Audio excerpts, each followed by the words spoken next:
दक्षिण अफ्रीका के दौरे पर हैं प्रधानमंत्री नरेंद्र मोदी। आज से उनका दौरा शुरू होने वाला है। 3 दिवसीय पूरी यात्रा रहेगी दक्षिण अफ्रीका की प्रधानमंत्री नरेंद्र मोदी की, और इसके लिए प्रधानमंत्री नरेंद्र मोदी रवाना हो गए हैं दक्षिण अफ्रीका के दौरे के लिए। G20 सम्मेलन में भाग लेने के लिए दक्षिण अफ्रीका के लिए रवाना हुए हैं प्रधानमंत्री नरेंद्र मोदी। और देखिए, G20 शिखर सम्मेलन में वैश्विक मुद्दों पर चर्चा होगी। कई राष्ट्रीय नेताओं के साथ उनकी द्विपक्षीय बातचीत होगी। 22 और 23 नवंबर को भी महत्वपूर्ण सत्रों में हिस्सा लेंगे प्रधानमंत्री नरेंद्र मोदी। तो देखिए, दक्षिण अफ्रीका के दौरे पर हैं प्रधानमंत्री नरेंद्र मोदी। 3 दिवसीय ये यात्रा प्रधानमंत्री नरेंद्र मोदी की रहने वाली है। दक्षिण अफ्रीका के दौरे के लिए रवाना हो चुके हैं और देखिए, महत्वपूर्ण सत्र वहां पर होने हैं। द्विपक्षीय बातचीत होगी, वैश्विक मुद्दों को लेकर यहां पर चर्चा होगी। G20 सम्मेलन में कई मुद्दे ऐसे हैं, वैश्विक मुद्दे, जिन पर चर्चा होगी। प्रधानमंत्री नरेंद्र मोदी की कई नेताओं के साथ द्विपक्षीय बातचीत भी होगी। 22 और 23 नवंबर को महत्वपूर्ण सत्रों में भी हिस्सा लेंगे।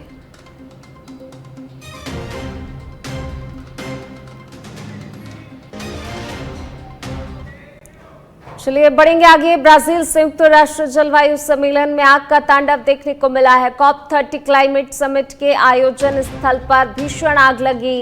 COP30 के पवेलियन में आग से हड़कंप मचा है। मुख्य स्थल ब्लू जोन में आग लगी है। आग लगने से अफरा तफरी मची। हजारों लोगों को सुरक्षित बाहर निकाल लिया गया है। हादसे में किसी के भी हताहत होने की बात सामने नहीं आई है। तो ये राहत की बात रही कि देखिए, आग का तांडव था लेकिन किसी प्रकार की कोई जनहानि नहीं हुई। सभी को सुरक्षित बाहर निकाल लिया गया। आग लगने से अफरा तफरी का माहौल जरूर हुआ, लोगों में दहशत भी फैली, लेकिन सभी लोगों को सुरक्षित बाहर निकाल लिया गया।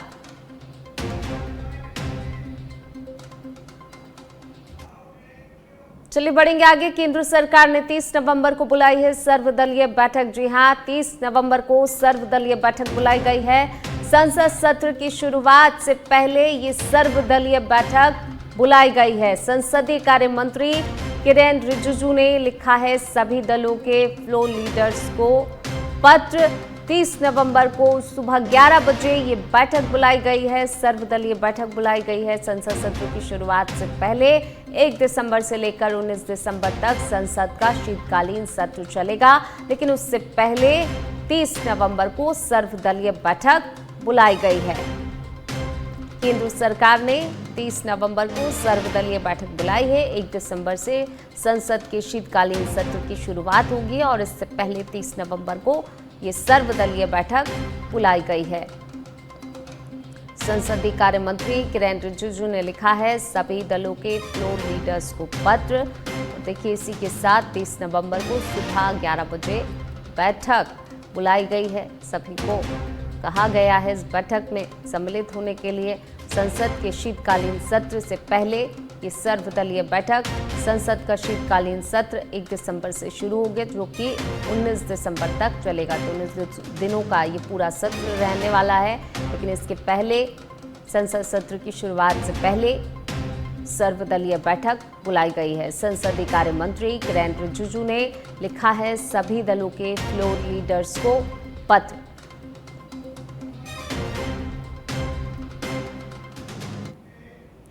बढ़ेंगे आगे बात अगली खबर की। पश्चिम बंगाल में SIR पर घमासान तेज हो गया है। सीएम ममता बनर्जी पर बीजेपी ने पलटवार किया है। बीजेपी ने पलटवार करते हुए कहा कि ममता बनर्जी को सत्ता जाने का डर है, सत्ता जाने का डर उन्हें सता रहा है। ये पलटवार बीजेपी ने किया है। और देखिए, SIR को लेकर लगातार पूरे देश भर में घमासान तेज होता हुआ पक्ष विपक्ष के बीच नजर भी आ रहा है। और देखिए, एक बार फिर यहाँ पर पश्चिम बंगाल की बात की जाए तो बीजेपी ने ममता बनर्जी पर पलटवार किया और साफ तौर पर ममता बनर्जी को आड़े हाथों लेते हुए कहा कि ममता बनर्जी को सत्ता जाने का डर सता रहा है। ममता बनर्जी CEC पर हमला कर रही हैं, उनका दर्द सिर्फ बांग्लादेशियों के लिए है। जोरदार हमला करती नजर आई है बीजेपी ममता बनर्जी पर SIR को लेकर। और SIR को लेकर देखिए, पूरे ही देश में पक्ष विपक्ष एक दूसरे पर जमकर हमला करते हुए कई बार देखे जाते हैं। और अब देखिए बीजेपी का पलटवार सामने आया है। ममता बनर्जी को लेकर उन्होंने कहा कि ममता बनर्जी को सत्ता जाने का डर है, सत्ता जाने का डर उन्हें सता रहा है।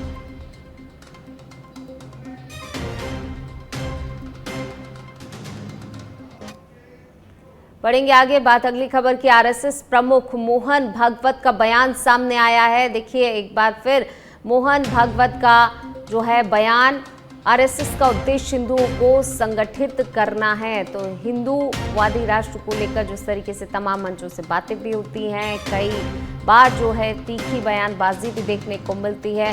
और अब मणिपुर में आरएसएस प्रमुख मोहन भागवत का ये बयान सामने आया। मणिपुर में बोले हैं आरएसएस का उद्देश्य हिंदुओं को संगठित करना है, सत्ता के केंद्र में रहना उद्देश्य नहीं है। हिंदू का अर्थ सांस्कृतिक है, धार्मिक नहीं।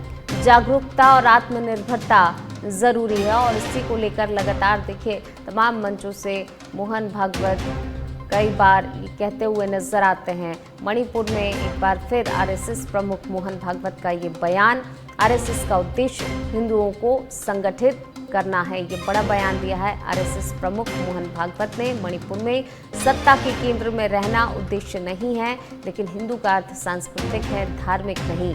जागरूकता और आत्मनिर्भरता जरूरी है। संघ प्रमुख मोहन भागवत का ये बड़ा बयान। बढ़ेंगे आगे, जयपुर से खबर जो है एसएमएस अस्पताल की लाइफलाइन वित्तीय गड़बड़ी का मामला। लाइफलाइन ड्रग स्टोर के लेट डिलीवरी केस में दर्ज हुई है एफआईआर। तो देखिए एसएमएस हॉस्पिटल से जुड़ी हुई ये बड़ी खबर आपको बता रहे हैं वित्तीय गड़बड़ी के मामले को लेकर। साल 2012 से 2019 तक हुए करप्शन पर एसीबी ने दर्ज की है एफआईआर। 2012 से अस्पताल प्रशासन खुद संचालित कर रहा था लाइफलाइन। कई बार सामने आए ऐसे केसेस जब फर्मों की देरी की वजह से मरीजों को नहीं मिली दवा। वहीं 2018 की बात की जाए तो देखिए 2018 में लाइफलाइन में लगी आग में रिकॉर्ड को खुर्द-बुर्द कर दिया गया था। विभागीय जांच में 5.9 करोड़ की निकली लेट डिलीवरी और अब तक अस्पताल प्रशासन वसूल पाया मात्र 3 करोड़ 41 लाख।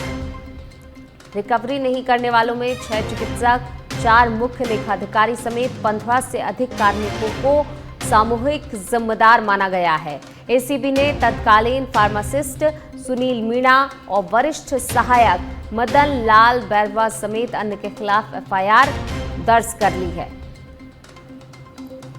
देखिए एसीबी ने तत्कालीन फार्मासिस्ट सुनील मीणा और वरिष्ठ सहायक मदन लाल को लेकर एफआईआर दर्ज की। जयपुर से ये बड़ी खबर आपको बता रहे हैं। एसएमएस हॉस्पिटल में वित्तीय गड़बड़ी का मामला, लाइफलाइन वित्तीय गड़बड़ी का ये मामला जिसको लेकर कार्रवाई देखने को मिली है। चलिए बढ़ेंगे आगे, जयपुर से ही खबर। जयपुर में एसीबी कार्रवाई से जुड़ी हुई बड़ी खबर आपको बता रहे हैं। एसीबी ने किया था गांधीनगर थाने की एसआई राजकुमारी को ट्रैप। एसीबी सूत्रों के हवाले से ये खबर आपको बता रहे हैं। 8 से 10 विवादित प्रॉपर्टियों के मिले हैं दस्तावेज। इसके साथ ही कई अन्य फ्लैट्स के भी एसीबी को दस्तावेज मिले हैं। लगातार एसीबी जो है इस मामले को लेकर छानबीन कर रही है और कई दस्तावेज जो है हाथ लगे हैं। एसआई राजकुमारी ने 3 साल की नौकरी में लाखों की संपत्ति बना ली है और अब आय से अधिक संपत्ति का भी एसीबी दर्ज कर सकती है मुकदमा।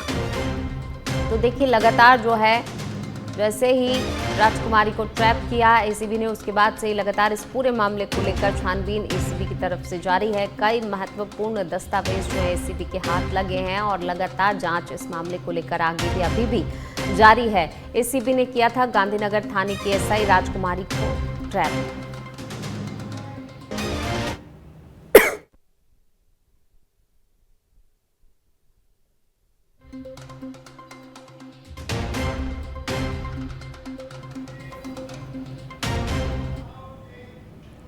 चलिए रुक करते हैं अगली खबर का। जयपुर से ही खबर, मतदाता सूची विशेष गहन पुनरीक्षण यानी कि एसआईआर 2026 जिसको लेकर जिम्मेदारी, समर्पण और सेवा भाव की मिसाल बने हैं राजस्थान के 78 बीएलओ। 100% कार्य पूरा किया गया है इनके द्वारा और अब दूसरे बीएलओ की भी ये लोग मदद कर रहे हैं। मरुस्थल से लेकर पहाड़ तक कठिन भौगोलिक चुनौतियों में भी अपनी जिम्मेदारी इन्होंने निभाई है। अगर बात की जाए देखिए जैसलमेर के भाग संख्या 84 की, तो बीएलओ करनैल सिंह यहां पर मिसाल बने हैं। वहीं बीकानेर की नौखा तहसील के भाग संख्या 87 के बीएलओ हुकुम चंद सेन भी मिसाल बने हैं। घर घर पैदल जाकर एसआईआर का 100% कार्य 18 नवंबर तक पूरा कर लिया गया है।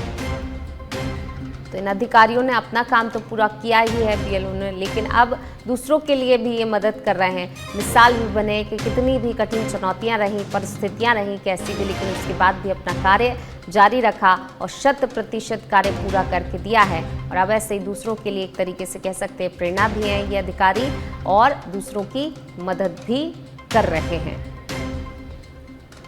बॉक्सर अरुंधति चौधरी ने वर्ल्ड बॉक्सिंग कप जीता है गोल्ड।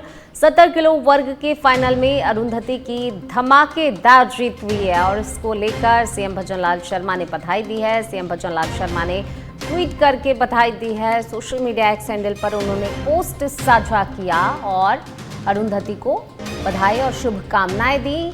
मुख्यमंत्री ने लिखा, राजस्थान को आप पर गर्व है। अरुंधति की विश्व स्तरीय उपलब्धि पर पूरे प्रदेश में खुशी की लहर दौड़ पड़ी है। अरुंधति, आप यूं ही देश और प्रदेश का नाम रोशन करती रहें। मुख्यमंत्री भजनलाल शर्मा का ये tweet social media x handle पर उन्होंने पोस्ट साझा किया और अरुंधति को शुभकामनाएं बधाई तो दी ही, और ऐसे ही उन्होंने कहा कि आप पर गर्व है, पूरे राजस्थान को गर्व है, पूरे भारत को गर्व है आप पर, और ऐसे ही आगे भी जो है भारत का, प्रदेश का नाम रोशन करती रहे। पूरे प्रदेश में, देश में खुशी की लहर दौड़ गई है।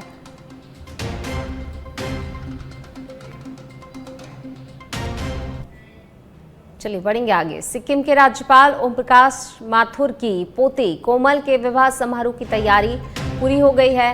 रनकपुर के लालबाग में विवाह समारोह को लेकर सभी तैयारियां पूरी हो गई हैं। आज महिला संगीत के साथ साथ आयोजित होगी विवाह समारोह की कई रस्में।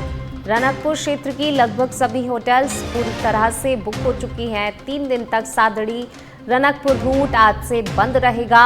22 नवंबर को यहां पर दुल्हन कोमल का विवाह समारोह आयोजित होना है और इसी को देखते हुए सुरक्षा के दृष्टिगत बंद किया गया है। सुरक्षा को लेकर तैनात किए गए हैं 2000 से अधिक पुलिस कर्मचारी एवं अधिकारी। केंद्रीय सुरक्षा एजेंसी के अधिकारी एवं कर्मचारी पहुंचे हैं रनकपुर।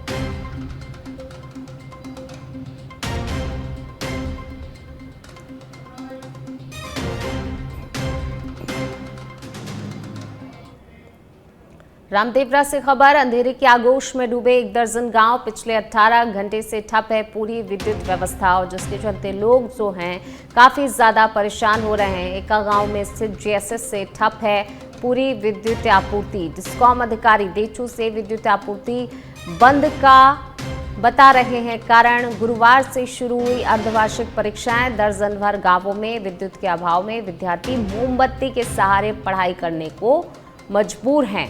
रामदेवरा जीएसएस में विद्युत आपूर्ति है चालू, लेकिन रामदेवरा के ग्रामीण क्षेत्रों की विद्युत आपूर्ति है ठप। ग्रामीणों में विद्युत आपूर्ति बंद होने पर गहरा आक्रोश है क्योंकि देखिए विद्यार्थियों की परीक्षाएं शुरू हुई हैं अभी और ऐसे में जो है लाइट नहीं होने के कारण मोमबत्ती के सहारे विद्यार्थी पढ़ाई करने को मजबूर हैं और ऐसे में विद्यार्थियों को काफ़ी ज़्यादा परेशानी का सामना भी करना पड़ रहा है, जिसको लेकर जो विद्यार्थी के अभिभावक हैं, ग्रामीण हैं, उनमें काफ़ी ज़्यादा आक्रोश क्योंकि लंबा समय हो गया है लेकिन जो है उन्हें लाइट नहीं मिल पा रही है और इसके चलते उन्हें काफ़ी ज़्यादा परेशानियों का सामना करना पड़ रहा है। पूरी रात अंधेरे में डूबे गांव के ग्रामीणों को अब लाइट का इंतज़ार है कि आखिरकार जो है लाइट आए और वो जो है अपने काम कर सके, सही तरीके से विद्यार्थी अपनी पढ़ाई कर सके क्योंकि परीक्षाएं चल रही हैं और ऐसे में देखिए लंबा समय बीत गया है लेकिन विद्युत आपूर्ति सुचारू नहीं की गई है। इसके चलते उन्हें काफ़ी ज़्यादा परेशानी हो रही है। उदयपुर से खबर, आंगनवाड़ी केंद्रों में टॉयलेट नहीं होने का मामला सामने आया। जिला विधिक सेवा प्राधिकरण ने सख्त कदम उठाया है। उदयपुर से ये खबर बता रहे हैं आपको। देखिए, आंगनवाड़ी केंद्रों में टॉयलेट नहीं होने का मामला जो है फिलहाल सामने आया है। जिला विधिक सेवा प्राधिकरण ने अब इसको लेकर सख्त कदम भी उठाया। न्यायाधीश कुलदीप शर्मा ने नोटिस जारी कर दिया है। महिला एवं बाल विकास विभाग को नोटिस जारी किया गया है और तत्काल जांच कर 25 नवंबर तक गोपनीय रिपोर्ट भेजने के निर्देश भी दिए गए हैं। नोटिस में लिखा है कि आंगनबाड़ी केंद्रों में शौचालय ना होना बच्चों के स्वास्थ्य के साथ खिलवाड़ है, गरिमा का उल्लंघन है। तो देखिए, नोटिस जारी किया गया है और उसमें साफ तौर पर लिखा गया है कि आंगनबाड़ी में शौचालय का ना होना, टॉयलेट का ना होना बच्चों के स्वास्थ्य के साथ तो खिलवाड़ है ही, लेकिन एक तरीके से गरिमा का उल्लंघन भी है। तमाम व्यवस्थाएं होनी चाहिए, लेकिन देखिए जो है मूलभूत व्यवस्थाएं, सुविधाएं ही आंगनवाड़ी केंद्रों में नहीं है। ऐसे में कई गंभीर सवाल भी यहाँ पर खड़े होते हैं कि किस तरीके से अव्यवस्थाएं फैली हुई हैं, उसके बाद भी ध्यान नहीं दिया जा रहा। दूसरी ओर बच्चों के स्वास्थ्य के साथ एक तरीके से खिलवाड़ है जो बच्चे वहाँ पर पहुँचते हैं। चलिए बढ़ेंगे आगे। जयपुर से खबर। जयपुर के महेश नगर मोड़ पर हादसा हुआ है। थार ने स्कूटी को टक्कर मारी है। स्कूटी सवार महिला को टक्कर मारी है। हादसे में महिला गंभीर रूप से घायल हुई है। महिला को अस्पताल में भर्ती कराया गया है। घटना के बाद थार सवार लोग मौके से फरार हो गए हैं। फिलहाल पुलिस जो है जांच पड़ताल में जुट गई है। तो देखिए, टक्कर मारकर जो है थार सवार लोग मौके से फरार हो गए और इस हादसे में महिला गंभीर रूप से घायल हो गई। स्कूटी सवार ये महिला थी जिसे थार ने टक्कर मारी और टक्कर मारने के बाद थार सवार लोग मौके से फरार हो गए। महिला को अस्पताल में भर्ती कराया गया है, जहां पर इलाज जारी है और पुलिस ने जो है फरार आरोपियों की तलाश भी शुरू कर दी है।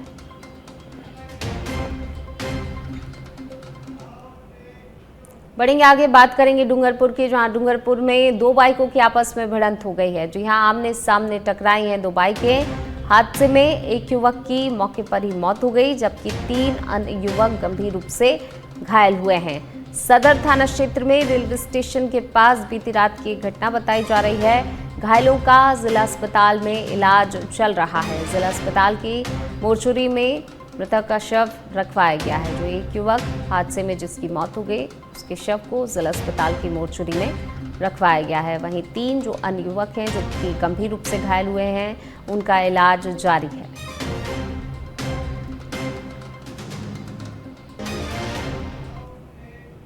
चलिए बढ़ेंगे आगे, बात अगली खबर की। जयपुर के कालवाड़ से खबर आपको बता रहे हैं। 130 फीट गहरे कुएं में गिरी महिला को पुलिस ने बाहर निकाला है। कांस्टेबल गोपाल ने बिना देर किए कुएं में उतरकर रेस्क्यू किया। रात 1 बजे भंभूरी मीणू की ढाणी में मिली थी हादसे की सूचना। घिसी देवी बताया जा रहा है। कुएं में गिरी हुई महिला का नाम घिसी देवी है। पुलिस को इसकी सूचना दी गई। सूचना मिलते ही पुलिस जो है मात्र 8 मिनट पर मौके पर पहुंच गई। सिविल डिफेंस पहुंचने से पहले कांस्टेबल ने मोर्चा संभाल रखा था। कांस्टेबल गोपाल ने जोखिम उठाकर अपनी जान को भी खतरे में डालकर महिला को ऊपर लिफ्ट कराया, महिला की जान बचाई। कालवाड़ एसएचओ नवरत्न धौलिया ने की है इस पूरे रेस्क्यू ऑपरेशन की मॉनिटरिंग। इस रेस्क्यू के बाद स्थिर बताई जा रही है महिला की हालत।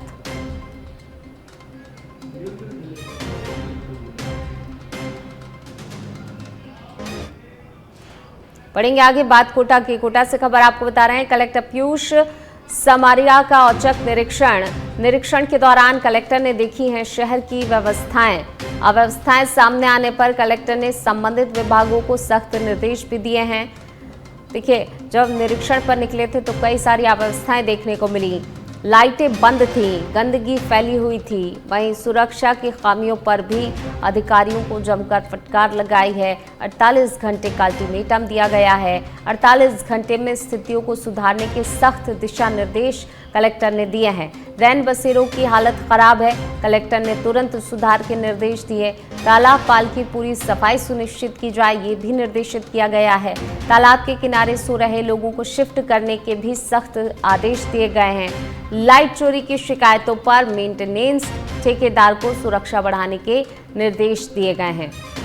इसके अलावा गार्ड को सख्त चेतावनी है, ड्यूटी पर अलर्ट रहें, लापरवाही किसी भी कीमत पर बर्दाश्त नहीं की जाएगी। ये तमाम दिशा निर्देश दिए गए हैं और अगर अव्यवस्थाएं सामने आई तो देखिए उसको लेकर संबंधित विभागों के अधिकारियों को जो है फटकार भी लगाई है। वहीं तमाम अव्यवस्थाओं को दूर करने के सख्त निर्देश दिए गए हैं, चेतावनी भी दी गई है, ड्यूटी पर अलर्ट रहें, लापरवाही बर्दाश्त नहीं की जाएगी।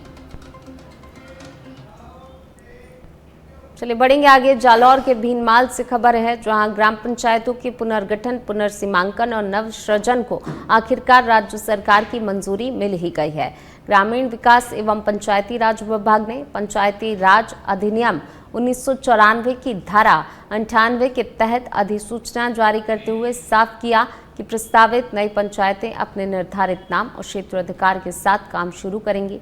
ये फैसला न सिर्फ प्रशासनिक ढांचे को मजबूत करेगा बल्कि ग्रामीण स्तर पर भी शासन को और अधिक सुगम बनाने की दिशा में अहम कदम माना जा रहा है। अधिसूचना ये भी स्पष्ट करती है कि नई पंचायतों के चुनाव होते ही पुराने रिकॉर्ड में दर्ज वर्तमान पंचायतें स्वतः समाप्त मानी जाएंगी और नए निकायों का कार्यकाल शुरू हो जाएगा। भीनमाल में इस पुनर्गठन के बाद पंचायतों की संख्या 21 से बढ़कर 26 हो गई है, यानी कि ग्रामीण क्षेत्रों में अब प्रतिनिधित्व और प्रशासन दोनों का विस्तार होने जा रहा है।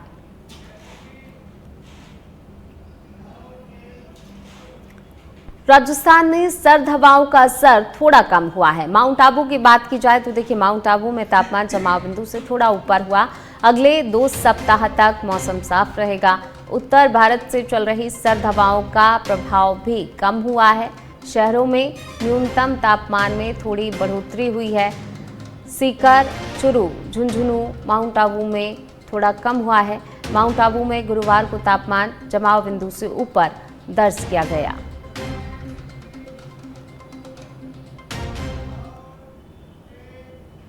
और चलिए बढ़ेंगे आगे और अब बात करेंगे जयपुर के मौसम की, यानी गुलाबी नगरी के मौसम की। गुलाबी नगरी में सर्दी के साथ हल्की धुंध की दस्तक देखने को मिली है। हवा में ठंडक घुली है। पारा 14 डिग्री सेल्सियस तक दर्ज किया गया है। दिन चढ़ते ही धूप तेज होने के भी आसार हैं। वहीं दोपहर तक तापमान 28 डिग्री सेल्सियस पहुंच सकता है। मौसम का मूड दिन में 3 बार बदलेगा, यानी कि सुबह ठंडी हवाएं, दोपहर को हल्की गर्म और शाम को एक बार फिर जो है सर्द हवाएं चलेंगी। आसमान साफ रहेगा लेकिन धुंध का असर जारी है। रात का तापमान 18 से 20 डिग्री सेल्सियस रहने का अनुमान भी जताया गया है। तो देखिए ऐसे में कहा गया है बाहर निकलें तो परतदार कपड़े पहनने की सलाह यहाँ पर दी गई है।